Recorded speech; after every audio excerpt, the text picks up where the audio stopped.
Hello guys, ഇന്ന് നമുക്കൊരു chicken കറി ഉണ്ടാക്കിയാലോ? എങ്കിൽ വാ. ചിക്കൻ ഇവിടെ നന്നായിട്ട് വറുത്ത് വെച്ചിട്ടുണ്ട് കേട്ടോ. ഇന്നലെ ചിക്കൻ മേടിച്ച് ഉപ്പും മുളക് പൊടിയും മഞ്ഞൾപ്പൊടിയും മസാലപ്പൊടിയൊക്കെ പുരട്ടി ഫ്രിഡ്ജിൽ എടുത്ത് വെച്ചിട്ടുണ്ടായിരുന്നു. രാവിലെ അത് വറുത്തെടുത്തിട്ടുണ്ട്.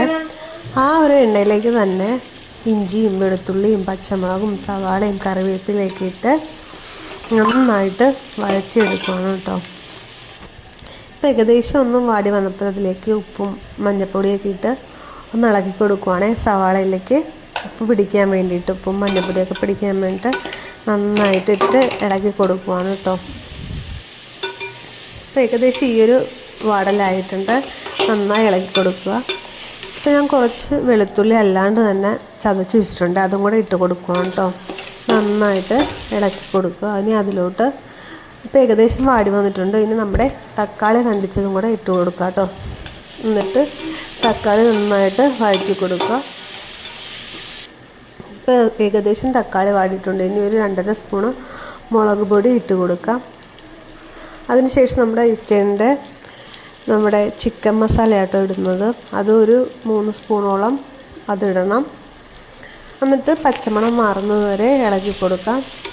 കരിഞ്ഞു പോകാതെ നോക്കണം. നന്നായിട്ട് ഇളകി കൊടുത്ത് ഇനി അതിലോട്ട് കുറച്ച് എണ്ണയും കൂടെ ഒഴിച്ചിട്ടുണ്ട്.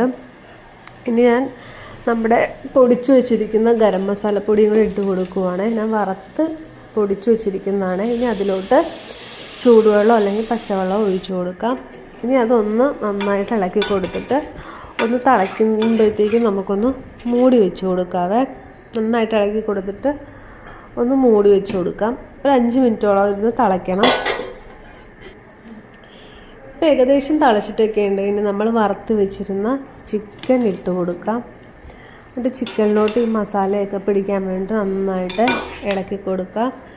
ഇപ്പോൾ ഏകദേശം മസാലകളൊക്കെ പിടിച്ചിട്ടുണ്ട്. ഇനി ഇതിലേക്ക് മല്ലിയില തൂക്കി കൊടുക്കാം.